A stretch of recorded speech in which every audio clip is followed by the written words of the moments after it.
जय जय रघुवीर समर्थ। गणेश शारदाश्चैव सद्गुरु सज्जनस्तथा आराध्य दैवतं गुह्यं सर्वमे रघुनंदन। कृपा कटाक्षाची किरणे मोह समुद्राचे आटणे घडे जय त्या श्रीकृष्णे वंदू तया ते श्रीराम।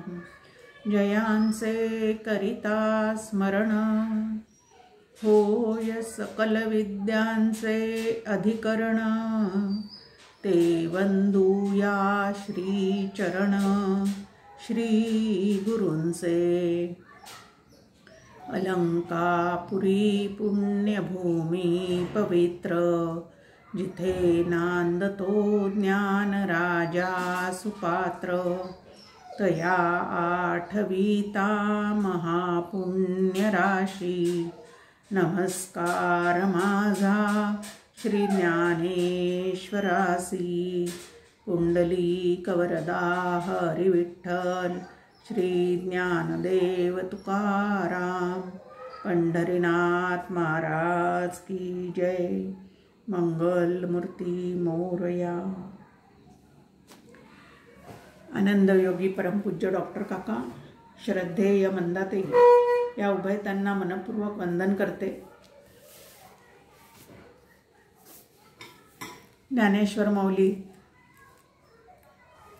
श्रीकृष्ण आणि अर्जुन या त्रयींना सुद्धा मनपूर्वक वंदन करते आणि ज्ञानेश्वरीचं श्रवण करण्यासाठी जमलेल्या सर्व साधकांचे मनपूर्वक अभिवादन करते।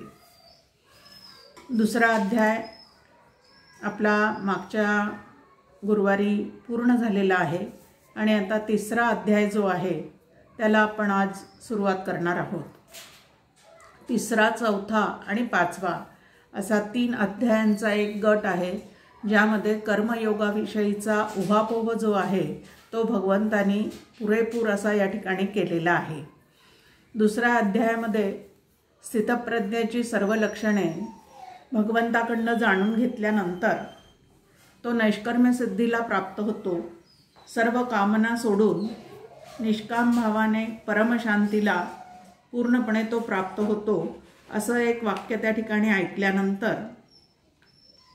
श्रीकृष्णाच्या अर्जुनाच्या मनामध्ये असा प्रश्न आला किंवा असे विचार त्याच्या ठिकाणी आलेले आहेत की ही स्थितप्रज्ञेची जी लक्षणे भगवंतांनी या ठिकाणी सांगितलेली आहेत ती सर्व लक्षणे माझ्या युद्ध न करण्याविषयीच्या मताला जणू काही उपयोगी आहेत।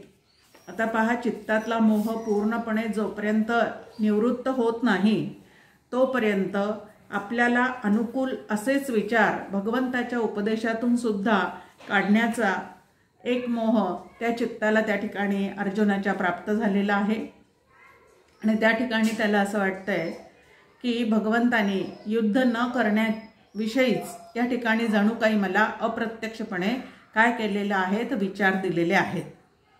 अर्जुन भगवंताला म्हणतोय की भगवंता, निष्काम कर्मापेक्षा आत्मविषयक ज्ञान जर तुला जास्ती श्रेष्ठ आणि पसंत वाटत आहे तर मग ज्या युद्धकर्मामध्ये हिंसादी द्वेष आहेत, एकमेकांना मारणे आहे, तर अशा क्रूर कर्मामध्ये मला का बरं नियुक्त करतो आहेस? मी सुद्धा ते श्रेष्ठ असणारं आत्मविषयक ज्ञान मिळवण्याचाच तर प्रयत्न करतो असं तुला सांगतोय। हे सगळं सोडून ते करण्याचाच मी प्रयत्न करतोय असं या ठिकाणी मी तुला सांगितलेलंच आहे। तेथ कर्म आणि करता उरेची ना पाहता ऐसे मत तुझे श्री अनंता निश्चित जरी। त्या नैष्कर्म्य सिद्धीच्या ठिकाणी कर्म, कर्ता, क्रिया अशी त्रिपुटीच जर शिल्लक राहत नाही तर मग ते श्रेष्ठ असणारं ज्ञानच मी का बरं प्राप्त करून घेऊ नये? मग कशासाठी युद्धासारखं जे कर्म आहे ते मला तू करायला भाग पाडतो आहेस? तरी हेच विचारी ऋषिकेशा तू मानून देसी कर्मलेशा आणि येसनी हे हिंसा करविता हासी। की आता तूच भगवंता याचा विचार कर की आत्मज्ञानापुढे अशा कर्माला जर कुठेच वाव नाही, त्या ठिकाणी त्याला मानच शिल्लक राहत नाही, तर एवढी मोठी हिंसा माझ्याकडनं का बरं करावून घेतो आहेस? तर भगवंताचं हे जे बोलणं आहे ते त्याला कसं वाटतंय, तर परस्पर विरुद्ध अर्थाने मिश्रित झालेलं असं हे तुझं बोलणं मला वाटत आहे. एकीकडे मला नैष्कर्म्य सिद्धी काय आहे ते तू स्थितप्रज्ञाची लक्षणं सांगता सांगता समजावून देत आहेस, आणि दुसरीकडे मला परत युद्ध कर असंही सांगतो आहेस. हे तुझे दोन्ही वचनं जी आहेत ती परस्पर विरोधी आहेत, असाही एक भ्रम त्या अर्जुनाच्या मनामध्ये त्या ठिकाणी निर्माण झालाय. कारण त्याला भगवंताचं बोलणं त्याने कानाने ऐकलेलं आहे, पण त्या बोलण्यामागचा जो आशय आहे तो मात्र त्याच्या अजून लक्षात आलेला नाही, कारण बुद्धीतला मोह अजून पूर्णपणे गेलेला नाही. देवा तुवाचे ऐसे बोलावे, तरी आम्ही नेणती काय करावे? आता संपले म्हणोपा आघवे विवेकाचे. की देवा, असं आमचं मन घोटाळ्यात टाकणारं असं काही तर जर तू बोलायला लागलास तर आधीच तर आम्ही अज्ञानी आहोत, आम्हाला काही कळत नाही, आणि त्यात तुझंच असं परस्पर दोन विधानं जर आमच्या समोर आलेले असतील तर आम्ही त्या उपदेशातून नेमकं काय घ्यावं ते आम्हाला कळत नाही. दृष्टांत दिलाय की एखादा वैद्य आहे, त्या वैद्याने रोग्याला सांगितलेलं आहे की आता तू हितकर अन्न जे आहे ते सुद्धा खाऊ नकोस, इतकी तुझी पचनशक्ती काय झालेली आहे तर कमी झालेली आहे. पण तोच वैद्य बाकी काही खाऊ नका असा सांगणारा जो वैद्य आहे तोच जर त्या रोग्याला विष द्यायला लागला तर त्या ठिकाणी तो रोगी जगणार आहे का? त्याप्रमाणे तुझं हे बोलणं मला वाटत आहे असं या ठिकाणी तो श्रीकृष्णाला निवेदन करून सांगतो आहे की तव तुझी एक नवावी, येथ उपदेशा माझी गोवाई, तरी अनुसरलिया काही ऐसे कीजे. की तुझं एक सांगणं हे एक नवलच मला वाटतंय. या उपदेशामध्ये तू गुंतागुंतीचं खूप बोललेलं आहेस, आणि त्यामुळे नेमकं काय करावं ते अजूनही मला या ठिकाणी कळत नाही असं तो स्पष्टपणे त्या ठिकाणी निवेदन करतो. तैसे सकळार्थ भरित तत्व सांगावे उचित, परी बोधे माझे चित्त जयापरी. त्यामुळे तुला एक विनंती आहे की तू सर्वार्थाने पूर्ण असणारं असं जे तत्वज्ञान आहे ते मला सांग की जे माझ्या चित्ताला सहज समजू शकेल. आणि तेच ऐकण्याची आता या ठिकाणी तो काय करतो आहे तर इच्छा भगवंताच्या ठिकाणी प्रगट करतो आहे की हा कामधेनूचे दुभते, दैवे जाहले अपैते, तरी कामनेची का तेथे वाणी कीजे. की हे बघ, कामधेनूचं दुभतं असं जर भाग्यवशात स्वाधीन झालेलं असेल, कामधेनू म्हणजे जी कल्पना आपण करू ती पूर्ण करणारी, तिला कामधेनू असं म्हटलेलं आहे. मग ती इथं समोर असताना दुधाची अपेक्षा न करता वाटेल त्या इच्छेची उणीव का म्हणून आम्ही करावी, आणि म्हणून तू मला स्पष्टपणे काय ते सांग. भगवंत मग बोलायला सुरुवात करतात. 3ऱ्या श्लोकापासून भगवंत म्हणतात, हे निष्पाप अर्जुना, मी तुझ्याही पूर्वी म्हणजे तुला सांगण्याच्या आधीपासून या सर्व लोकांमध्ये 2 प्रकारच्याच निष्ठा सांगितलेल्या आहेत, 2 प्रकारची स्थिती सांगितलेली आहे. त्यापैकी पहिली जी आहे ती ज्ञानयोगद्वारा आत्मज्ञान संपन्न होण्याची स्थिती, आणि दुसरी जी आहे ती निष्काम कर्मयोगद्वारा सिद्धी असिद्धी म्हणजे फळाविषयी समत्व बुद्धी असलेल्या योग्यांची, अशी 2च प्रकारची स्थिती जी आहे ती आजपर्यंत मी वर्णन करून सगळ्यांना सांगितलेली आहे. मुख्य निष्ठा 2 निष्ठाच आहेत, एक ज्ञाननिष्ठा आणि दुसरी जी आहे ती कर्मनिष्ठा. आणि त्या 2 निष्ठाच मी आजपर्यंत त्याचा काय करत आलेला आहो तो उहापोह करत आलेला आहे. एक ज्ञानयोग म्हणजे जो सांखी अनुष्ठिजे, जेथ ओळखी सवे पाविजे तद्रुपता. एका निष्ठेला ज्ञानयोग असं म्हणतात, आणि त्यामध्ये आत्मानात्म विचार जो आहे त्या आत्मानात्म विचाराचं अनुष्ठान ते ज्ञानयोगी सतत करत असतात. आणि असा आत्मानात्म विचार पूर्ण करून अनात्म गोष्टीविषयी चित्तामध्ये पूर्ण अनासक्ती त्यांच्या चित्तामध्ये दाटते, आणि ते सतत आत्मानुसंधानामध्ये रंगतात, त्यावेळेला त्यांना आत्मसाक्षात्कार जो आहे तो त्या ठिकाणी होऊन जातो आणि आत्मरूपता जी आहे ती त्या योग्यांना प्राप्त होऊन जाते। दुसरा कुठला आहे तर एक कर्मयोग जाण, जेथ साधक जण निपुण, होऊन या निर्वाण पावती वेळे। आणि दुसऱ्या निष्ठेला कर्मयोग असं म्हटलेलं आहे, ज्या कर्मयोगामध्ये साधक जे आहेत ते काय करतात तर सिद्धी असिद्धी च्या समत्वाविषयी कुशल होऊन, म्हणजे यश अपयश, जय पराजय, लाभ हानी ह्या विषयी काय झालेले असतात तर समत्व बुद्धी ज्यांना त्या ठिकाणी प्राप्त झालेली असते आणि ते जे आहे ते सुद्धा मोक्षापर्यंत पोहोचतात। हे मार्ग तरी दोन्ही, परी एकवटती निदानी, जैसी सिद्ध साध्य भोजनी तृप्ती एक। हे या ठिकाणी म्हटले की हे मार्ग जरी प्रत्यक्षात दोन दिसत असले तरी सुद्धा त्यातून मिळणारं जे फळ आहे ते मात्र निश्चितच एक आहे। तर उदाहरण दिलेलं आहे या ठिकाणी की एकदा स्वयंपाक पूर्ण तयार झालेला आहे आणि त्या ठिकाणी जेवण झाल्यानंतर पूर्ण तृप्ती मिळते आणि दुसऱ्या ठिकाणी स्वयंपाक पूर्ण झालेला नाही, स्वयंपाक करण्यासाठी काही अवकाश आहे पण स्वयंपाकाची तयारी मात्र पूर्ण झालेली आहे। त्या ठिकाणी ती पूर्वतयारी पूर्ण झालेली असल्यामुळे स्वयंपाक करायला अजिबात वेळ लागणार नाही, पण आधी स्वयंपाक तयार असणे आणि नंतर स्वयंपाक तयार करणे ह्या दोन गोष्टी जरी वेगळ्या दिसत असल्या तरी तयार असलेल्या स्वयंपाकातून जेवण केलं तरी सुद्धा अंतःकरणाला तृप्ती प्राप्त होणार आहे आणि काही वेळाने थोड्या उशिराने ते पदार्थ तयार करून आपल्या समोर आले तरी ते ग्रहण केल्यानंतर सुद्धा तृप्तीच प्राप्त होणार आहे। मग आता थोडासा विलंब अवधी यामध्ये जरी दिसत असला तरी फळ जे आहे ते मात्र दोन्हीला एकाच ठिकाणी काय होणार आहे तर प्राप्त होणार आहे। आता हे दोन मार्ग कसे आहेत या ठिकाणी भगवंत म्हणतात, देखे उत्प्लवन सरिसा, पक्षी फळासी झोंबे जैसा, सांगे नर केवी तैसा, पावे वेगा। की पहा, एखादं सुंदर असं आंब्याचं झाड आहे, त्याला सुंदर अशा कैऱ्या लागलेल्या आहेत। आता खाली त्याच्या खाली उभ्या असणाऱ्या एखाद्या मुलाला माणसाला असं वाटलं की ती कैरी आता मला खायची आहे, छान दिसते आहे, तर त्याला ती कैरी पाडण्यासाठी थोडेफार कष्ट करावे लागतात। हातात दगड घेऊन व्यवस्थित नेम लागेल त्या कैरीला ह्या पद्धतीने तो मारावा लागतो, मग कैरी खाली पडते। किंवा असं न करता त्या आंब्याच्या झाडावर चढून एक एक फांदीला पुढे टाकून हवी ती कैरी त्याला हस्तगत करावी लागते।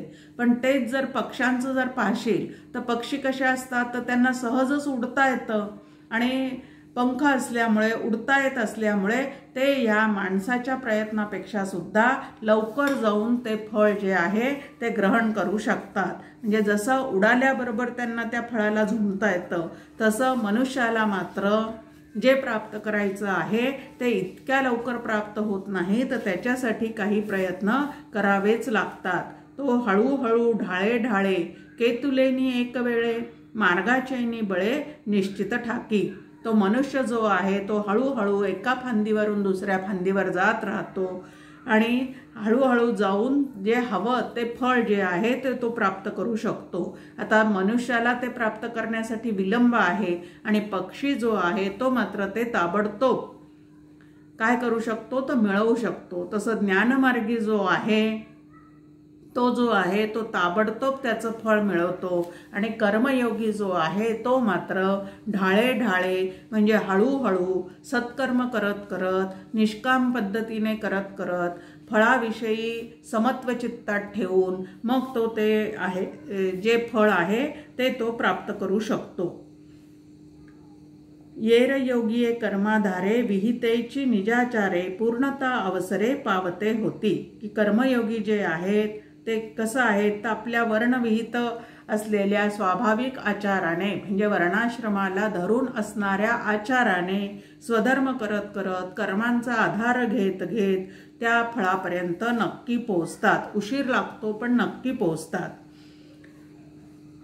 आणि नैष्कर्म्य सिद्धीपर्यंत ज्याला पोचायचं आहे तो एकाएकी कधीही पोचत नाही. आता जे आत्मज्ञान संपन्न असतात त्यांनी सुद्धा फार पूर्वी असे निष्काम कर्म जे आहेत ते केलेलेच असतात. कारण आत्मज्ञानाची पूर्वतयारी म्हणून चित्ताची शुद्धी आणि चित्ताची शांती ह्या दोन गोष्टी ज्या आहेत त्या साधकाला मुमुक्षुला प्राप्त करून घ्याव्याच लागतात.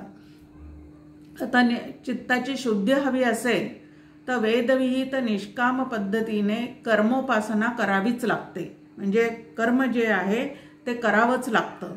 आणि चित्ताची शांती हवी असेल तर वेदविहित निष्काम उपासनेने चित्ताची शांती जी आहे ती त्याला कमवावीच लागते. आत्मज्ञानाची ह्या दोन गोष्टी म्हणजे पूर्वतयारी आहेत. आणि ती पूर्वतयारी जी आहे ती काय केली पाहिजे तर आम्ही कमावलीच पाहिजे. मग ही ज्ञाननिष्ठा प्राप्त न होता केवळ कर्मसन्यासाने मोक्षाला प्राप्त होता येत नाही.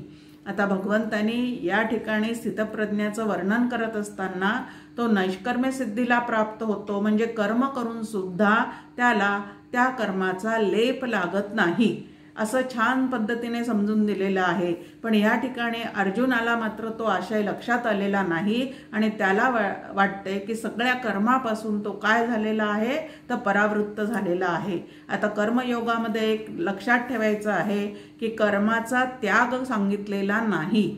आपल्या वर्णाश्रमाला धरून उचित पद्धतीने स्वधर्म जो आहे तो तुम्हाला आम्हाला नक्की करायचाच असतो. पण कर्ता मी आहे, फळ मला भोगायचं आहे, माझ्याशिवाय ते कोणी करणार नाही, माझ्या इतकं चांगलं दुसऱ्याकडून ते होणार नाही, ह्या पद्धतीचे विचार जे आहेत त्याचा मात्र त्या ठिकाणी त्याग करायला पाहिजे. कर्तृत्व भोक्तृत्वाचा त्याग करून आणि द्वंद्वाचा त्याग करून ते कर्म जे आहेत ते निष्काम भावाने करणे ह्याला कर्मयोग म्हटलेला आहे. कर्म टाळणे म्हणजे कर्मयोग नाही, हे या ठिकाणी निश्चित लक्षात घ्यायचं आहे. भगवंत म्हणतात वाचोनी कर्मारंभ उचित न करिता सिद्धवत कर्महीना निश्चित होई जेना. की कर्माचा आरंभ केल्या वाचूनच उचित असे वर्णविहित कर्म न करताच कर्महीन साधकाला सिद्ध पुरुषाप्रमाणे एकदमच नैष्कर्म्य सिद्धीपर्यंत पोहोचता येत नाही. हे कायमचं काय करायचं आहे तर लक्षात ठेवायचं आहे. एक दृष्टांत या ठिकाणी माऊली देतात की पैलतीराला आम्हाला जायचं आहे. पैलतीराला जाण्यासाठी वाहन काय आहे, नदीच्या ह्या काठावरून त्या काठावर जर जायचं असेल तर त्यासाठी वाहन कुठलं आहे तर नाव हे त्या ठिकाणी वाहन आहे. पण त्या नावेला आधीपासूनच आम्ही सोडून दिलं आणि तिचा त्याग केला तर आम्हाला पैलतीराला जाता येणार आहे का तर जाता येणार नाही. आणि म्हणून जवा निरार्थता नाही तव व्यापार असे पाही मग संतुष्टीच्या ठाई कुंठे सहजे. जोपर्यंत निरीच्छा अवस्था आम्हाला प्राप्त झालेली नाही तोपर्यंत म्हणजे जोपर्यंत जगाकडून कशाची तरी आमची अपेक्षा आहे तोपर्यंत कर्म जे आहे ते आम्ही करतच राहिलं पाहिजे. डॉक्टर काकांची एक ओवी आपल्यासमोर आहे. जोवरी दृश्य मनी भरुनी राहे. जोपर्यंत या दृश्य जगताविषयीची आसक्ती चित्तामध्ये आहे तोपर्यंत कर्म जे आहे मग आता ते कर्म कुठलं तर पूजेचं कर्म, मग फूल दैवासी वहावे मनोभावे असं सांगितलेलं आहे. की जोपर्यंत मला जगाकडून काहीतरी हवंसं वाटतंय तोपर्यंत जगातल्या गोष्टी सुंदर अशा गोष्टी एकत्र आणून त्या भगवंताला वाहण्याचं कर्म जे आहे ते आम्ही केलं पाहिजे. तव व्यापार असे पाही म्हणजे तोपर्यंत ते कर्म जे आहे ते आम्ही केलंच पाहिजे. पण ज्या वेळेला साधक आत्मसाक्षात्कारापर्यंत पोहोचतो त्यावेळेला मात्र पूजेचं कर्म वगैरे तो टाळत नाही पण ते गळून पडतं. म्हणजे त्याच्यासाठी आता ते केलंच पाहिजे असं बंधन राहत नाही. आपल्यासमोर रामकृष्ण परमहंसांची या ठिकाणी आपल्यासमोर त्यांची गोष्ट आहे की पूजा करत असताना मनापासून त्या भगवतीची त्या काली मातेची पूजा करत असताना पूजा करता करता ते तिच्याशी इतके तद्रूप होऊन जात की पूजेचं कर्म जे आहे ते त्या ठिकाणी थांबून जात असे. आता पूजेचं कर्म आपोआप थांबणे त्या दैवताशी एकरूप झाल्यामुळे ही गोष्ट वेगळी, आणि आळसानी पूजेचा त्याग करणे, कंटाळा आला म्हणून पूजा सोडून देणे, कशी तरी ती करून टाकणे, ही गोष्ट आहे ती एकदम वेगळी आहे. म्हणून ऐके पार्था जया नैष्कर्म्यपदी आस्था तया उचित कर्म सर्वथा त्याज्य नोहे. आणि म्हणून अर्जुना, हे तू कायमचं लक्षात ठेव की तुला जर त्या नैष्कर्म्य स्थितीची इच्छा मनामध्ये असेल आणि तिथपर्यंत तुला पोचायचं असेल तर त्याच्याकरिता वर्णविहित कर्म निष्काम भावाने करणे हे काय आहे तर हेच उचित आहे. कर्माचा त्याग सद्यस्थितीमध्ये अजिबात उचित नाही, आणि म्हणून तसा तू विचार सुद्धा करू नकोस. नही कश्चित क्षणमपि जातु तिष्ठत्य कर्मकृत, असं आपल्या समोर 5व्या श्लोकात मांडणी आता, की नरदेहात आलेला कुठलाही पुरुष, नरदेहात काय कुठल्याही जीव योनीमध्ये आलेले जीव जे आहेत ते क्षणभर सुद्धा कर्म केल्याशिवाय राहू शकत नाही. कारण प्रकृती कार्य असलेले हे सत्वादी गुण प्रकृतीपराधीन असलेल्या सर्व जीवाकडून कर्म करवितात. कर्म करणे त्यांना भागच पडते. जेव्हा प्रकृतीचे अधिष्ठान तव सांडी मांडी हे अज्ञान, जे चेष्टा ते गुणाधीन आपैसी असे, की जोपर्यंत जीवाला देह इंद्रियादी प्रकृतींचा आश्रय आहे तोपर्यंत कर्माचा स्वीकार किंवा त्याग जो आहे, त्याग करणे असं मनात येणं हे सुद्धा अज्ञानाचं लक्षण आहे.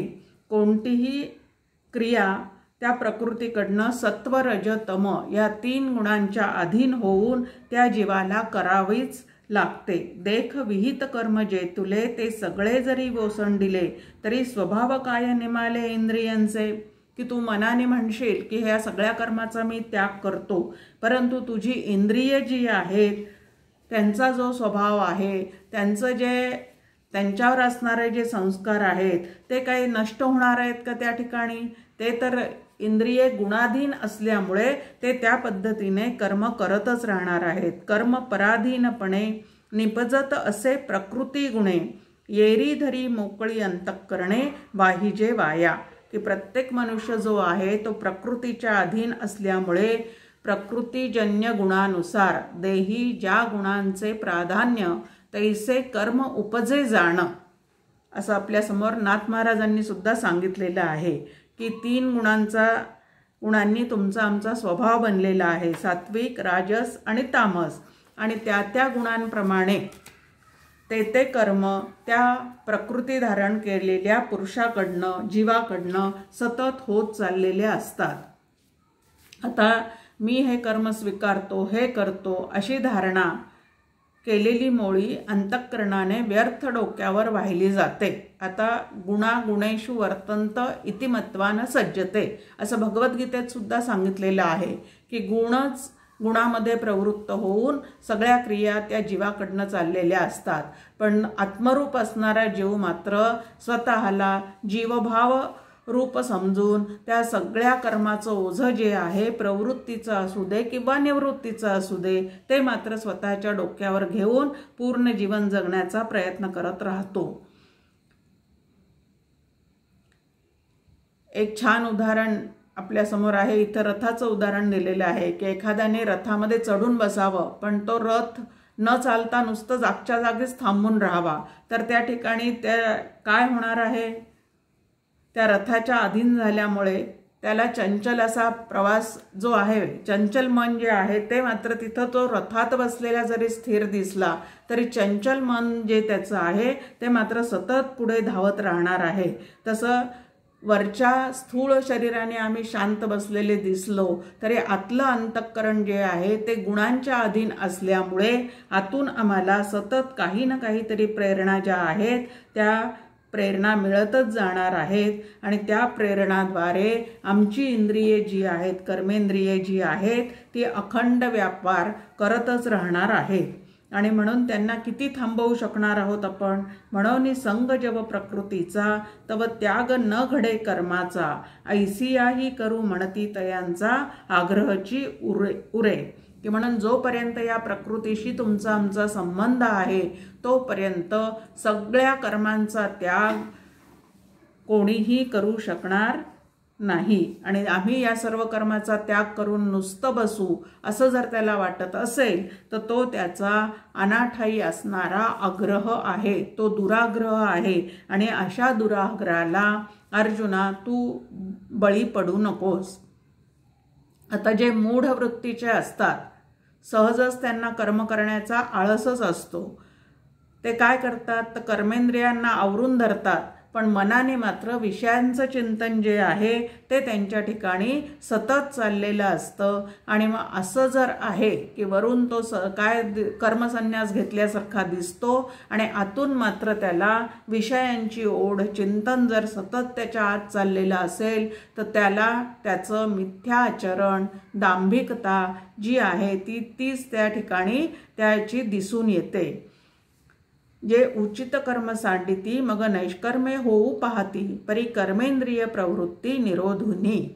की उचित कर्माचा, स्वधर्म कर्माचा, कर्तव्य भावाचा, सगळ्या गोष्टीचा त्याग करतात आणि कर्मेंद्रियांच्या प्रवृत्तीला मात्र काय करून ठेवतात तर प्रतिबंध घालून ठेवतात. तया कर्मत्याग न घडे जे कर्तव्य मनी सापडे वरी नटती ते पुढे दरिद्री जाणं. की त्यांना कर्माचा त्याग अजिबात घडत नाही. कर्म न करता ते आळशीपणाने बसून असले तरी कर्माचा त्याग त्यांच्या ठिकाणी अजिबात घडत नाही. कारण त्यांच्या मनात जर शोधून पाहिलं तर त्या ठिकाणी विषयप्राप्तीचं साठी काहीतरी आपण केलं पाहिजे, ते विषय नुसतं बसून का होईना पण आपल्याला मिळाले पाहिजेत असं त्यांना वाटत राहतं. आणि हे कर्मत्यागाचं त्यांचं सोंग जे आहे ते त्या ठिकाणी उघडं पडतं. कर्मत्यागाचे ते उघडे दारिद्र्य आहे. आळशीपणाने बसून राहणं याला या ठिकाणी कर्मत्यागाचं दारिद्र्य असं म्हटलेलं आहे.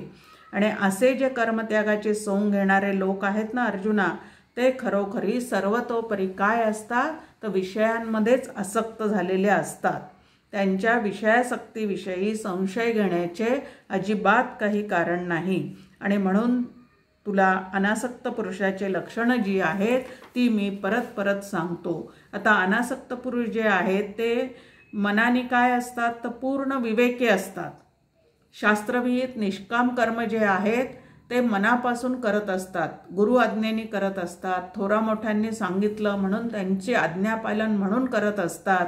आणि संपूर्ण हा देह जो आपल्याला प्राप्त झालेला आहे तो भगवत कार्यासाठीच आपण उपयोगात आणला पाहिजे असा त्यांच्या ठिकाणी विवेक निर्माण झालेला असतो. धर्माच्या करिता आम्हास जगती रामाने धाडी येले. ह्या पद्धतीने संतांचे श्लोक जे आहेत ते तुमच्या आमच्या समोर आहेत. सत्कर्मयोगे वय घालवावे अशी जी काय संतांनी आमच्यासमोर मांडणी केलेली आहे ती त्यांनी स्वतः आधी आपल्याला ते सगळं करून दाखवलेलं आहे. शास्त्रविहित निष्काम कर्म जे आहे ते शेवटपर्यंत करण्याचा त्यांचा काय असतो तर प्रयत्न असतो. जो अंतरी दृढ परमात्मरूपी गूढ बाह्य तरी रूढ लौकिक जैसा. त्याच्या मनाचं वर्णन केलेलं आहे की अंतःकरणामध्ये ते निश्चयाने काय आहेत तर ब्रह्मरूपच झालेले आहेत, परमात्मा स्वरूपी ते लीनच झालेले आहेत. पण लोकांमध्ये मात्र जसे सामान्य लोक आपला व्यवहार करत राहतात तसेच हे सुद्धा आपला व्यवहार जो आहे तो चोखपणे करत राहतात. परंतु हा व्यवहार करत असताना मी करतो, माझ्यामुळे झालं, मी नसतं तर झालंच नसतं ह्या पद्धतीचे मी माझेचे जे विचार आहेत ते मात्र त्यांच्या अंतःकरणामध्ये अजिबात धुमाकूळ घालत नाहीत. आणि म्हणून शास्त्रविहित कर्म जे आहे ते तुम्ही आम्ही करायलाच पाहिजे. फक्त त्याचे जे दोष आहेत की मी आहे म्हणून झालं, मी आहे म्हणून होतं, मी नसतो तर झालंच नसतं ह्या पद्धतीचे जे चुकीचे विचार आहेत ते मात्र आपण मनामध्ये बाळगू नयेत. तो इंद्रिया आज्ञा न करी विषयाचे भय न धरी प्राप्त कर्म नाभेरी उचित जे जे. की तो आपल्या इंद्रियांना विषयभोगाची आज्ञा अजिबात करत नाही, पण त्याच्या प्रारब्धाने जर ते विषयभोग त्याच्यासमोर आलेले असतील तर त्यांचा द्वेष सुद्धा करत नाही. तर ते कर्म करत असताना त्याचं मन कसं असतं, तर राम म्हणे भोगी त्यागी कर्म न लिंपे तया अंगी. या पद्धतीने त्याचं चित्त त्या ठिकाणी पूर्ण त्या अनासक्त असतं आणि अनासक्त वृत्तीने प्रारब्ध प्राप्त विषय जो भोगतो त्याला कुठलाही दोष लागत नाही. त्याच्या परमार्थाची हानी जी आहे ती अजिबात होत नाही. हे जे अनासक्तीचं वर्म आहे, संग त्यागाचं जे वर्म आहे, 2 प्रकारचे त्याग सांगितलेले आहेत. एकाला वस्तुत्याग म्हणतात, एकाला संगत्याग असं म्हणतात. आणि तुम्हाला आम्हाला प्रापंचिकांना संग त्यागाचा अभ्यास जो आहे तो करता आला पाहिजे. म्हणजे कर्तव्य तर चोखपणे पार पाडायचं आहे, पण ते माझ्यामुळे झालं, मी होते म्हणून झालं, अशा पद्धतीचा विचार मनात न येता पूर्णपणे भगवंताला समर्पित होऊन ते करता आलं पाहिजे. त्याचा तिरस्कारही करायचा नाही आणि ते भोगायची इच्छा सुद्धा मनात उरता कामा नये. या पद्धतीने फक्त कर्मेंद्रिये त्या कर्माला त्यांनी लावून दिलेले आहेत, पण मन जे आहे ते मात्र त्याच्यापासून पूर्णपणे एक तर कर्तृत्वाचा अभिमान सुद्धा त्याच्या चित्तामध्ये नाही आणि फलाशा सुद्धा त्याच्या चित्तामध्ये अजिबात नाही. या 2 विकारांनी तो अजिबात झाकला गेलेला नसतो. कोणत्याही इच्छेच्या तावडीमध्ये तो अडकत नाही. इच्छा बंधनाची बेडी असं समर्थांची एक ओवी आहे की माणसाला बंधनात कोण अडकवणारा आहे, तर ह्या ज्या इच्छा आहेत मनामध्ये, हे पाहिजे ते पाहिजे ते पाहिजे, आत्ता नाही मिळालं तर पुढच्या जन्मी नक्कीच मिळवेन, असा जो इच्छांचा धुमाकूळ आतमध्ये चाललेला असतो, तिथं चकार लावून ज्या इच्छा निर्माण होतात त्याचीच निर्मिती वासनेमध्ये होते आणि त्या वासनेच्या संगाने सतत त्या जीवाला जन्ममरणाचे फेरे जे आहेत ते त्या ठिकाणी अजिबात चुकत नाहीत. म्हणून हा जो निष्कर्म सिद्धी प्राप्त झालेला आहे किंवा अनासक्त वृत्तीने जगामध्ये वागणारा आहे, असे जे थोर महात्मे आहेत त्यांच्या चित्तामध्ये अशा तऱ्हेच्या इच्छांचा हैदोस जो आहे तो अजिबात नसतो. तैसा संसर्गा माझी असे सकळांसारिखा दिसे, जैसे तोय संगे आभासे भानुबिंब. की तो इतर लोकांच्या म्हणजे तुमच्या आमच्या प्रापंचिकांच्या संगतीत असल्यासारखा दिसतो, स्वतः अलौकिक आहे असं कुठेही दाखवत नाही आणि सर्वसामान्य लोकांसारखाच वागताना दिसतो, पण मनाने मात्र विषयांचा संग जो आहे तो त्याचा पूर्णपणे सुटलेला असतो. म्हणजे मनाने तो जो आहे तो असंग झालेला असतो, कारण अखंड परमात्मा स्वरूपाचं चिंतन जे आहे ते त्याच्या चित्तामध्ये अखंड चाललेलं असतं आणि त्याच्याशीच तो एकरूप झालेला असतो. दृष्टांत दिलेला आहे इथं माऊलींनी की जैसे सूर्याचे बिंब पाण्याच्या संगतीने पाण्यात प्रतिबिंबित होते. आता सूर्यबिंब जे आहे ते वर आकाशात आहे, त्याचं प्रतिबिंब जसंच्या तसं नदीमध्ये एखाद्या घटात पाणी भरून ठेवलेलं असल्यानंतर त्या जलाकाशामध्ये त्याचं प्रतिबिंब जसंच्या तसं दिसतं, पण त्या पाण्याने तो ओला होतो का? अजिबात नाही. आणि त्याप्रमाणे हा जो आहे थोर महात्मा तो त्या पद्धतीचा असतो. आणि अशा लक्षणांनी युक्त असणारे जर पुरुष आपल्या लक्षात आले तर ते कसे असतात, तर आशा पाश रहित आहे. या जगाकडनं त्यांना कुठल्याही आशा अपेक्षा थोड्यासुद्धा चित्तामध्ये राहिलेल्या नसतात आणि त्याला अर्जुना योगी असं म्हणतात. तू जे समजतोस की सगळ्या कर्माचा त्याग करून मोकळं होणं म्हणजे योगी, ते या ठिकाणी अजिबात बरोबर नाही. तू मनसा नियम करी निश्चळ होय अंतरी, मग कर्मेंद्रिये व्यापारी वर्त तू सुखे. की तू सुद्धा मनाचा पूर्ण निग्रह कर. कर्ता कोण आहे हे लक्षात घे, अकर्ता आतमध्ये कोण आहे तेही लक्षात घे. कारण पूर्ण प्रकृती पुरुष विवेक जो 2रा अध्याय आहे, ज्याला सांख्ययोग, ज्ञानयोग, बुद्धियोग असं म्हणतात, त्याच्यामध्ये हाच प्रकृती पुरुष विवेक जो आहे तो त्या ठिकाणी सांगितलेला आहे. आणि तो बुद्धियोग अंतःकरणामध्ये पूर्णपणे बाणवून घेऊन तो आपली कर्मेंद्रिये जी आहेत ती विहित कर्म करण्यासाठी पूर्णपणे त्यांना त्याच्यामध्ये व्यवहारात राहू दे आणि अंतःकरणाने मात्र आत्मस्वरूपाच्या ठिकाणी पूर्णपणे स्थिर होऊन राहा. खरोखरीच असं जमू शकतं का हो, असा प्रश्न आमच्या मनात येतो की ह्या पद्धतीने जगणं शक्य आहे का. छान उदाहरण आदरणीय मंदाताई त्याच्यासाठी देतात की त्या म्हणतात, पहा, नुकतंच लग्न झालेली मुलगी सासरी ज्या वेळेला येते त्यावेळेला सासरच्या सर्व लोकांसाठीचे कर्तव्य करत असताना दिसते. फार पूर्वीचं उदाहरण आहे बरं का हे, की सर्वांचे कर्तव्य जे आहेत ते त्या ठिकाणी ती करत असताना नक्की दिसते. की सासू सासऱ्यांचं अंथरूण टाकून देते, दिराला काय हवं नको ते विचारते, ते त्याला देते. पण हे सगळं करत असताना तिच्या मनामध्ये मात्र माहेरचे विचार चाललेले असतात. कशा पद्धतीचे, की इतके दिवस आईने मला करून खाऊ पिऊ घातलं पण मी तिच्यासाठी मात्र काही करू शकले नाही.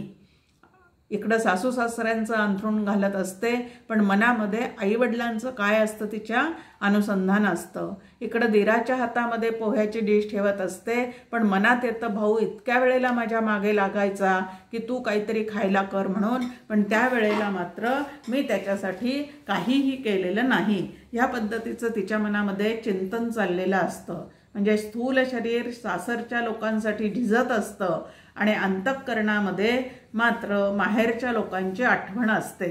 आता हे जसं तिला जमतं तसंच तुम्हाला आम्हाला तुझे रूप चित्ती राहो मुखी तुझे नाम देह प्रपंचाचा दास सुखे करो काम. की देहाच्या साह्याने जे वर्णाश्रम विहित कर्म आमच्या वाटेला आलेलं आहे, जे कर्तव्य कर्म आमच्या वाटेला आलेलं आहे ते सहजपणे तुम्ही आम्ही करत राहावं, पण अंतःकरणामध्ये मात्र भगवंताचं चिंतन असावं. की हे भगवंताने माझ्या अवतीभोवती या 4 जणांची व्यवस्था सांगितलेली आहे, ती करणे ही जणू काही भगवंताची सेवा आहे. त्यांच्यासाठी केलेला स्वयंपाक करत असताना सुद्धा ह्यांच्या माध्यमातून मी भगवंताला काय करत आहे तर नैवेद्य दाखवत आहे. ह्या पद्धतीचे विचार जर आतमध्ये असतील, ह्या पद्धतीचा भाव जर आतमध्ये असेल तर ते कर्म करता करताच आम्हाला कर्मयोगाची सिद्धी जी आहे ती होऊ शकते. म्हणून इथं भगवंत म्हणतात की आपण कर्मरहित व्हावे असं जर तुला वाटत असेल तर प्रकृती पारतंत्र्यात ते संभवत नाही. कारण प्रकृती जोपर्यंत आहे तोपर्यंत तिची हालचाल होतच राहणार आहे. मग ती हालचाल योग्य पद्धतीने केली की ते कर्मयोगामध्ये त्याचं रूपांतर होऊ शकतं. विहित कर्म टाकून केवळ निषिद्ध कर्मच करत राहिलो आपण, आता जे करायला सांगितलं ते न करता नुसतं बसून राहणं हे निषिद्ध कर्मच आहे. मग तो विचार जो आहे तो चित्तातून आपण काढून टाकला पाहिजे आणि जे जे कर्म कर्तव्य म्हणून समोर आलेलं आहे ते अगदी मनापासून करण्याचा प्रयत्न जो आहे तो फळाची इच्छा न ठेवता. व्यवहारातही आपल्याला हे जमत नाही होत. 4-2 लोकांसाठी एखादी गोष्ट जर आपण केलेली असेल तर लगेच परतफेडीची अपेक्षा जी आहे ती तुमच्या आमच्याकडनं सुरू होते. परमपूज्य डॉक्टर काकांनी एका अत्यंत गरीब असणाऱ्या हरिजन मुलाचं शिक्षण जे आहे ते पूर्ण डॉक्टर होईपर्यंत त्याला पूर्ण खर्च त्यांनी पुरवलेला आहे. पण डॉक्टर काका स्वतःच्या उदाहरणावरून सांगतात की असा ज्याचा पूर्ण खर्च मी केलेला आहे आणि त्याला स्वतःच्या पायावर उभं केलेलं आहे तो जर मला भाजी मंडईमध्ये दिसला आणि माझ्या हातातल्या भरलेल्या पिशव्यांच्या भाज्यांनी भरलेली पिशवी जर त्याने उचलून हातात घेतली नाही आणि मला जर त्याचं वाईट वाटत असेल तर समजावं माझ्या वैराग्याला त्या ठिकाणी तडा गेलेला आहे. म्हणजे इतकी मदत त्याला करून सुद्धा त्याच्याकडनं यत्किंचितही अपेक्षा जर माझ्या मनात निर्माण झाली तर मात्र माझं वैराग्य त्या ठिकाणी कमी पडणार आहे. मग आता व्यवहारात इथं तर दुसऱ्या विषयीचं काका सांगतात, पण आपण आपल्याच लोकांसाठी करताना सुद्धा त्यांनी ती परतफेड केली पाहिजे असं आपल्या मनामध्ये येतं. मुलाला लहानपणापासून आपण वाढवतो, खरं तर त्याचं बालपणाचे सगळे कौतुक सोहळे पाहत असतानाच त्यांनी जे सुख द्यायचं असतं ते तुम्हाला आम्हाला देऊन टाकलेलं असतं. पण नंतर मोठेपणी यांनी माझा आधार होऊन राहावं, त्यांनी मला सांभाळावं, अशी अपेक्षा जर माझ्या मनामध्ये राहत असेल तर कुठंतरी काहीतरी चुकतं. मग त्यांनी मला सांभाळू नये का? सांभाळावं. पण मी त्याला जसं सांभाळलं, लहानपणापासून त्याचं कोड कौतुक केलं, तसंच त्यांनी माझं करावं ही अपेक्षा मात्र अत्यंत चूक आहे. मी कसं वागावं ते मी ठरवलं होतं आणि त्याप्रमाणे मी करत गेले, पण त्यांनी कसं वागावं हे मात्र माझ्या हातामध्ये नाहीये, हे कायमचं लक्षात ठेवावं. आणि अशा अपेक्षा ज्या आहेत त्या कोणाकडनं, कुठल्याही नातेवाईकांकडनं करू नयेत. फार महत्त्वाचं आहे. नाही तर या अपेक्षेपायीच नातेवाईकांचे आपापसातले संबंध जे आहेत ते पूर्णपणे दुरावले जातात. आणि म्हणून कोणाकडनं कुठलीही अपेक्षा न करता आपलं जे त्यांच्याविषयीचं कर्तव्य आहे ते मात्र आपण मनापासून पूर्ण करण्याचा प्रयत्न जो आहे तो अगदी छान पद्धतीने करावा. जमेल का असं? सुनेकडनं कुठली अपेक्षा नाही, जावयाकडनं कुठली अपेक्षा नाही, लेकीकडनं कुठली अपेक्षा नाही, आपल्या जोडीदाराकडनं आपली कुठली अपेक्षा नाही. हे सगळं अपेक्षारहित होणं हे आपल्याला जमेल का? मग डॉक्टर काका आम्हाला सांगतात नेहमी की आपला प्रपंच हीच आपली प्रयोगशाळा आहे. जर इथंच आपण जर फसलो, इथंच आपल्याला जर ते व्यवस्थित करता नाही आलं तर मग आपल्याला नैष्कर्म्य सिद्धीपर्यंत कसं पोहोचता येणार आहे? तर आपल्या परीने आपल्याला जेवढं सगळ्यांसाठी करता येईल तेवढं निश्चित योगदान आपण द्यावं, पण त्यांच्याकडनं मात्र कुठलीही अपेक्षा ठेवू नये. आणि मी अपेक्षा ठेवली नाही तर ते माझ्यासाठी काही करणार नाहीतच असं सुद्धा अजिबात नाही.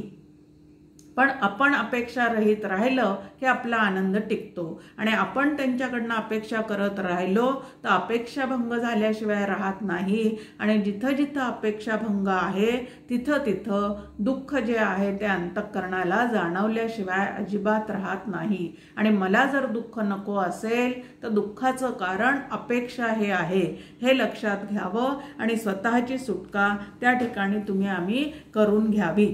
इतकं छान विचार इथं आपल्यासमोर आहेत ज्ञानेश्वरीच्या माध्यमातून. ते विचार नुसतेच ऐकायचे किंवा नुसतेच सांगायचे नाही, तर आपल्या जीवनामध्ये ते जसंच्या तसं उतरवण्याचा जो प्रयत्न आहे त्याला खरी साधना असं म्हणतात. कारण ज्ञानेश्वरीच्या माध्यमातून, भगवद्गीतेच्या अभ्यासाच्या माध्यमातून, दासबोधाच्या अभ्यासाच्या माध्यमातून नो द सिस्टीम, कसं जगावं, कसं वागावं, काय पद्धतीने आचरण ठेवलं तर आम्हाला चित्ताला सतत आनंदाचा अनुभव येईल, हे सांगणाऱ्या सगळ्या गोष्टी या ग्रंथामध्ये लिहून ठेवलेल्या आहेत. पण त्या लिहून ठेवलेल्या गोष्टी ऐकल्यानंतर, वाचल्यानंतर, अभ्यासल्यानंतर माझ्या आचरणात उतरवण्याचा जो प्रयत्न मी करत राहील त्या ठिकाणी यूज द सिस्टीम होईल. आणि यूज द सिस्टीम झाल्यानंतर गेट द रिझल्ट. तसं आपण वागून पाहावं. खरंच अपेक्षारहित एक दिवस तरी कोणाकडनं कुठलीच अपेक्षा करायची नाही. जसं एकादशीचा उपवास करतो, चतुर्थीचे उपवास करतो, त्या दिवशी दुसरं तिसरं कुठलं काहीही खात नाही, त्याप्रमाणे एक दिवस ह्या पद्धतीने अपेक्षांचा उपवास, इच्छांचा उपवास, ह्या पद्धतीने नवीन प्रकारचे असे जे उपवास आहे ते करायला आम्ही शिकलं पाहिजे. इथं म्हटलंय पुढे की ईश्वर प्रत्यर्थ किंवा स्वधर्माकरिता केलेल्या कर्मा वाचून अन्य कर्माने हा लोक बांधला जातो. कुठलं कर्म केल्याने आम्ही बंधनामध्ये अडकतो आणि कुठलं कर्म केल्याने आम्ही कर्मबंधनातून सुटतो, असं सुंदर या ठिकाणी मार्गदर्शन आपल्यासाठी केलेलं आहे की जे कर्म आपल्या वर्णाला उचित आहे, आपल्या वर्णासाठी जे नेमून दिलेलं आहे ते कर्म जर आपण करत गेलो तर ते आपल्याला बंधनकारक होत नाही. दुसरं, ईश्वराप्रित्यर्थ जे कर्म आम्ही करत जातो तेही आमच्या बंधनाला कारणीभूत होत नाही, तर त्याच्यातून आमची सुटका होत राहते. आणि म्हणून अर्जुना, आसक्ती सोडून ईश्वराप्रित्यर्थ किंवा स्वधर्म उद्देशाने तू कर्म कर. आता हे युद्धासारखं तुला जे घोर कर्म वाटत आहे आणि ते कर्म करण्याचा मी तुला जो आग्रह करत आहे त्यामागे कारण काय आहे? तर क्षत्रिय वृत्तीला अनुसरणारं असं ते कर्म आहे. धर्मयुद्ध तुझ्यासमोर येऊन ठाकलेलं आहे आणि अशा वेळेला जर तू कर्तव्यच्युत होशील तर त्या कर्माने तू बांधला जाशील आणि अनासक्त वृत्तीने ते जर कर्म तू करशील, ईश्वराची आज्ञा म्हणून करशील, स्वधर्म म्हणून करशील, तुझ्या क्षत्रिय वृत्तीला शोभतंय म्हणून ते जर तू करशील तर मात्र त्या कर्माचं बंधन तुला अजिबात होणार नाही.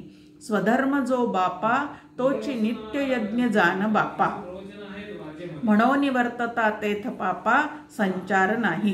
की अर्जुना, जो आपला स्वधर्म आहे ना तोच नित्य यज्ञ आहे.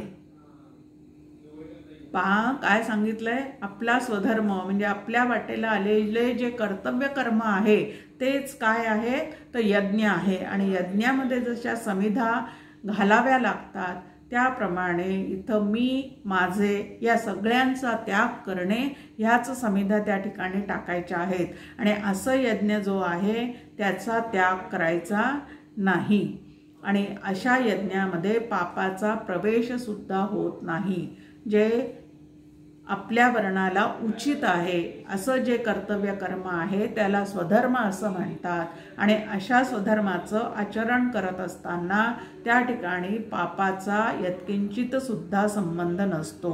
हा निजधर्म जै सांडे आणि कुकर्मी रती घडे तैची बंध पडे सांसारिक.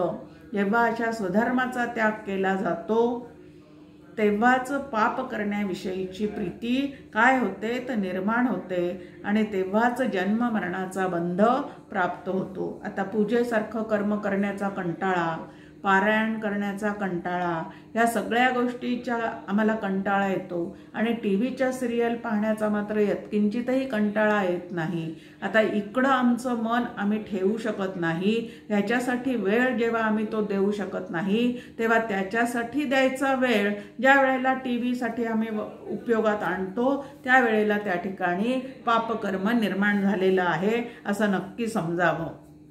म्हणून स्वधर्मानुष्ठान ते अखंड यज्ञ याजन, जो करी तया बंधन काहीच नघडे. म्हणून स्वधर्माचं जो आचरण करतो तोच नित्य यज्ञ आहे. आणि हा यज्ञ करत असताना त्यातून मिळणारं जे फळ आहे त्याला सुद्धा इदम न मम असं म्हणून जर आपण त्या ठिकाणी पूर्णपणे शांत राहत असू तर आपल्याला त्या कर्माचं बंधन अजिबात होत नाही. असं नित्य यज्ञ करणाऱ्याला कुठलेही कर्म बांधू शकत नाही. हा लोक कर्मे बांधिला, जो परतंत्रा भुलला, तो नित्य यज्ञाते चुकला म्हणून या. की या मनुष्य देहात आल्यानंतर प्रकृतीने आपण सगळेच जण परतंत्र आहोत. मग आता प्रकृतीने परतंत्र असल्यामुळे आत्यंतिक कर्माचा त्याग जो आहे तो कोणालाच घडणं शक्य नाही. मग कर्माचा त्याग घडणेच जर शक्य नाही तर ते कर्म उत्कृष्टपणे करून त्याच्यातून मी माझे कर्तृत्व भावाचा अहंकार टाकून देऊन जर आम्ही ते कर्म करत राहिलो तर प्रकृतीकडून घडणाऱ्या कुठल्याही कर्माच्या बंधनामध्ये सुद्धा आम्ही अडकून पडणार नाही. या प्रकृतीशी तादात्म्य पाहून म्हणजे जीवभाव जीवदशा तशीच ठेवून ज्या वेळेला मी माझा या वृत्तीने कर्म करतो त्यावेळेला ते बंधनकारक होतात. आणि ज्या वेळेला मी माझेच्या वृत्तीचा त्याग करून आपण ते समोर आलेले कर्म उत्कृष्टपणे ईश्वराच्या आज्ञेमुळे त्याच्या प्रित्यर्थ करत राहतो तेव्हा मात्र त्या स्वधर्मरूप यज्ञ कर्मातून तुमची आमची नक्की काय होत जाते तर सुटका होत जाते. आणि म्हणून पार्था म्हणजे अर्जुना, मी तुला आता काही गोष्टी सांगतो. आता एक कथा या ठिकाणी आपल्यासमोर भगवंतांनी सांगितलेली आहे 10व्या श्लोकात की अगदी पूर्व काळात म्हणजे ब्रह्मदेवाने ज्या वेळेला सृष्टी रचना करायला सुरुवात केलेली आहे त्यावेळेला ती सृष्टी रचना करत असताना इथं म्हटलंय की स्वधर्म स्वरूप यज्ञासह प्रजा निर्माण करून, आता ही प्रजा त्यांनी जी निर्माण केलेली आहे ती कशी निर्माण केलेली आहे तर स्वधर्म स्वरूप यज्ञासह. हे महत्त्वाचं आहे की ती प्रजा निर्माण करत असतानाही त्यांनी काय केलेलं आहे तर स्वधर्माचं आचरण करूनच ती निर्माण केलेली आहे। आणि निर्माण केलेल्या प्रजेला नंतर त्यांनी काय सांगितलेलं आहे तर तुम्ही सुद्धा यज्ञाच्या द्वारा आपली अभिवृद्धी करा। आता इथं यज्ञ शब्दाचा अर्थ स्वधर्म कर्म असा आहे की आणि हा जो यज्ञ आहे तुमच्या इष्टफलाची पूर्ती करणारा तुम्हाला हो, असं या ठिकाणी सांगितलंय की ते वेळी प्रजा विनविला ब्रह्मा देवा काय आश्रयो एथ आम्हा तव म्हणे तो कमळ जन्मा भूता प्रती। कमळ जन्मा म्हणजे कमळातून निर्माण झालेला ब्रह्मदेव त्या सर्व प्रजेला काय म्हटलेलं आहे की देवा या मृत्यू लोकामध्ये किंवा मनुष्य देहात आमच्या अभिवृद्धी करता आम्हाला कोणता आधार आहे असं त्या प्रजेने त्याला विचारल्यानंतर तो त्यांना म्हणतो की तुम्हा वर्णविशेष वेशे आम्ही हा स्वधर्म वहिला असे याते उपासा मग आपैसे पुरती काम। की ब्राह्मण क्षत्रिय वैश्य आणि शूद्र असे 4 वर्ण जे निर्माण झालेले आहेत त्यांना उचित असणारे कर्म जे आहेत ते सुद्धा मांडून ठेवलेले आहेत, सांगितलेले आहेत। तेव्हा आपल्या स्वधर्माला उचित असणारं असं जे विहित कर्म आहे त्या विहित कर्माद्वारेच त्या भगवंताची सेवा करा, उपासना करा, म्हणजे तुमच्या मनातल्या सर्व इच्छा पूर्ण होतील, म्हणजे तुमची अभिवृद्धी होईल। तुम्ही व्रत नियम न करावे, शरीराते न पिडावे, दूरी कही न वचावे, तीर्थासी गा। फार सुंदर पद्धतीने इथं आपल्या समोर मांडणी आहे की त्या ठिकाणी ब्रह्मदेव त्या प्रजेला काय सांगतो की तुमच्यामध्ये शारीरिक शक्ती जर नसेल तर तुम्ही कृच्छ, चांद्रायणाई इत्यादी जे धूम्रपान इत्यादी जे व्रत सांगून ठेवलेली आहेत ती व्रत तुम्ही अजिबात करू नका। जर शारीरिक शक्ती आपल्यामध्ये नसेल तर असे कडक उपास तपास व्रत वैकल्य करण्याचा अजिबात काय करू नका तर प्रयत्न करू नका। तुमच्या ठिकाणी जर वैराग्य नसेल, इंद्रियांचा निग्रह जर तुम्ही करू शकत नसाल तर तुम्ही काय करू नका तर पंचाग्नी साधने ह्या गोष्टी सुद्धा करण्याचा प्रयत्न करू नका आणि आपल्या शरीराला अजिबात क्लेश देऊ नका। जर तुमच्या पायात बळ नसेल तर दूर कुठेतरी तीर्थयात्रेला जाण्याचा सुद्धा अट्टहास करू नका। अष्टांग योग करण्यासाठी पुष्कळ धैर्य लागतं, मग अष्टांग योग करण्याचं ते धैर्य जर अंगामध्ये नसेल, त्या इंद्रियांवर ताबा मिळवता येत नसेल तर अशी साधने सुद्धा करू नका। सकाम उपासना जरी सांगितलेल्या सकाम उपासना जरी तुम्हाला करायची असेल तरी त्याच्यासाठी सुद्धा भरपूर कष्ट लागतात। देवता मंत्रांचा जप करायचा असेल तरी सुद्धा त्या ठिकाणी काही काळ स्वस्थ शांत बसून ते करावे लागतात आणि कुठलेही पूजा अर्चा करायच्या असतील तरी त्याच्यासाठी सुद्धा व्रत धन त्यानंतर इतरांची साथ कुटुंबियांची ह्या सर्व गोष्टी लागतात। मग तुम्ही वेगळ्या वेगळ्या देवांची भक्ती करू नका, यातलं कठीण असं काहीच करू नका। पण हे न करता तुम्ही फक्त स्वधर्म रूप यज्ञाने जर यजन करत राहाल म्हणजे भगवंताला ते अर्पण करत राहाल तरी सुद्धा तुम्ही परमात्मा स्वरूपाशी नक्की एकरूप होऊन जाल। अहेतुके चित्ते अनुष्ठापा याते पतिव्रता पतिते जियापरी। की निष्काम चित्ताने स्वधर्माचं अनुष्ठान करा। जसं पतिव्रता स्त्री आपल्या पतीची सेवा करते किंवा जशी एखादी माऊली म्हणजे आई आपल्या मुलाकडनं कुठलीही अपेक्षा न करता बाळपणी त्याचं संगोपन करते, त्या पद्धतीने अहेतुक चित्ताने जर आपल्या वाटेला आलेलं स्वधर्म कर्म, आपल्या वर्णाला उचित असणारं स्वधर्म कर्म आपण करत राहिलो तर ते सुद्धा ते एक साधनच होतं, मोठा यज्ञ होतो। तैसा स्वधर्म रूप मख हाची सेव्य तुम्हा एक ऐसे सत्य लोकनायक बोलता झाला। की त्याप्रमाणे तुम्हाला हाच एक स्वधर्म रूप यज्ञ अनुष्ठान करण्यास योग्य आहे असं ब्रह्मदेव त्या प्रजेला सांगतात। निर्माण केलेल्या ब्रह्मदेवाने सुद्धा स्वतः हे सगळं सृष्टी निर्माण करताना आधी तप केलेलं आहे आणि तप करून नंतर भगवंताच्या आज्ञेने त्यांनी ही सगळी सृष्टी निर्माण केलेली आहे। इथं ब्रह्मदेव म्हणतात, देखा स्वधर्माते भजाल तरी कामधेनू हा होईल, मग प्रजा हो न संडिल तुमते कदा। की हे सर्व प्रजाजन हो, तुम्ही स्वधर्माची भक्ती कराल, म्हणजे तेच जर मनापासून काम करत राहाल तर हा धर्म जो आहे तोच तुमच्याकरिता कामधेनूसारखा, कामधेनू म्हणजे सर्व इच्छा पूर्ण करणारी अशी जी गाय, तिला कामधेनू असं म्हणतात। तर या ठिकाणी तोच तुमचा पूर्ण इच्छा पुरवणारा होईल आणि हा स्वधर्म तुम्हाला कोणत्याही जन्मामध्ये सोडणार नाही, सर्व काळ तुमच्या जवळच राहील। एवढं या ठिकाणी कर्माचं महात्म्य सांगितलेलं आहे। मग कर्मयोग म्हणजे नेमकं काय आहे, तर कर्माचा आळसामुळे केलेला त्याग अजिबात नाही। आपल्या शरीराला कष्ट होतील म्हणून केलेला त्याचा त्याग, याला कर्मयोग अजिबात म्हणत नाही।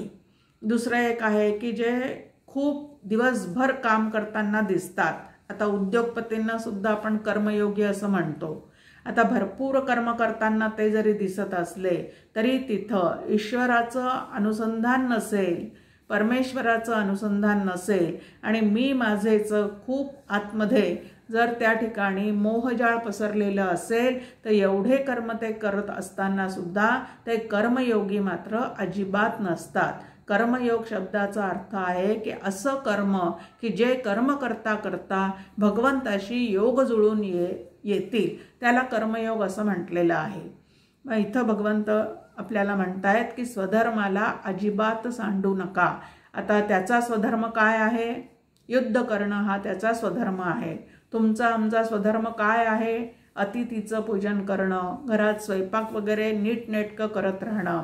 डॉक्टर काका म्हणतात की गृहिणी म्हटल्यानंतर घराची स्वच्छता करणं हे कर्तव्य आहे, बंधन नाही। घरात स्वयंपाक करणे हे कर्तव्य आहे, बंधन नाही। तसं इथं अर्जुनाला सुद्धा युद्ध करणे हे त्याचं कर्तव्य आहे, अन्यायाचं परिमार्जन करणे हे त्याचं कर्तव्य आहे आणि त्यालाच तो बंधन या ठिकाणी समजून बसलेला होता। मग आता बंधन कुठलं आणि कर्तव्य कुठलं हे नक्की आम्ही लक्षात घ्यायचं आहे। नातवंड सांभाळताना सुद्धा डॉक्टर काका म्हणतात ते आपलं कर्तव्य आहे, अगदी बरोबर आहे, पण सतत आपल्याजवळ नातवंडांना सोडून जर आपले मुलं, सुना, जावई, लेकी हे जर पिक्चरला जात असतील आणि नुसतं मौज मजा करायला जात असतील तर मात्र ते कर्तव्य नाही। त्या मुलांना सांभाळणं, ते आजारी पडले तर त्यांना मांडीवर घेऊन बसणं, त्यांना औषध गोळ्या देणं हे आपलं जरूर कर्तव्य आहे, पण आपल्यावर त्यांना लादून हे जर मौज मजा करत असतील तर त्यावेळेला मात्र त्यांना सांभाळणं हे आपलं कर्तव्य नाही। म्हणजे त्यावेळेला त्यांना आपण सांभाळणार नाही असं अजिबात नाही, पण ते कर्तव्यात मोडत नाही, हे मात्र आपण लक्षात घ्यायचं आहे। आणि असं सुंदर कर्तव्याचं निरूपण जे आहे ते या 3ऱ्या अध्यायामध्ये आपल्याला अजून पुढच्या काही श्लोकांमधून आणि ओव्यांमधून ऐकायचं आहे। जय जय रघुवीर समर्थ।